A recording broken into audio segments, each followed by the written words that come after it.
নমস্কাৰ, অনুজ কিটচেনলৈ স্বাগতম। আজি মই আপোনালোকৰ কাৰণে এটা বেঙেনাৰ ক্ৰিস্পি ফ্ৰাই ৰেচিপি লৈ আহিছোঁ। এয়া দেখিছেনে কিমান ধুনীয়া ক্ৰিস্পি হৈছে। আহকচোন ৰেচিপিটোৰ মাজলৈ যাওঁ।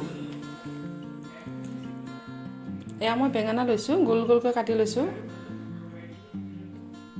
বেছি ডাঙৰো নহয়, বেছি সৰু নহয়, মিডিয়াম চাইজত কাটিছোঁ মই। কাটি মই পানীত তিয়াই থৈ দিছোঁ, কাৰণ বেঙেনা যদি পানীত তিয়াই নথয় ক'লা পৰি যাব।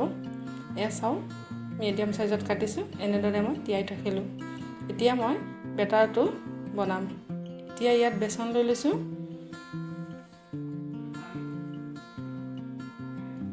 অকণমান নিমখ দি দিছোঁ, অকণমান ৰেড চিলি পাউডাৰ আৰু বেকিং চ'ডা, আধা চামুচ গৰম মছলা আৰু আদা নহৰু পেষ্ট আগতে বনাই থৈ দিছোঁ, ইয়াতে দি দিলোঁ। এইখিনি খুব ধুনীয়াকৈ লৰাই অলপ অলপ পানী দি সানি ল'ব লাগিব।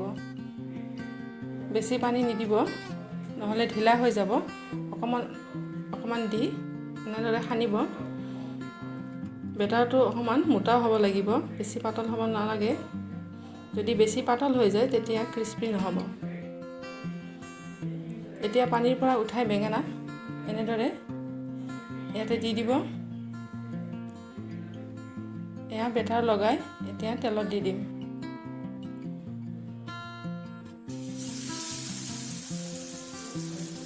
দেখিছে নহয় মই কেনেদৰে তেলত দি দিছোঁ। ঠিক এনেদৰে তেলত দি দিব। খুব ধুনীয়া ক্ৰিস্পি হ'ব, খাবলৈ ইমান টেষ্টি। আপোনালোকে এবাৰ খালে এইটো খাবলৈ মন গৈ থাকিব। চাওক কি ধুনীয়া কালাৰ হৈছে। মই কোনো কালাৰ ইউজ কৰা নাই ইয়াতে। বাহিৰৰ কালাৰ খোৱাটো ইমান স্বাস্থ্যসন্মতও নহয়। পাৰিলে কালাৰ নিদিয়াকৈ খোৱাটো ভাল।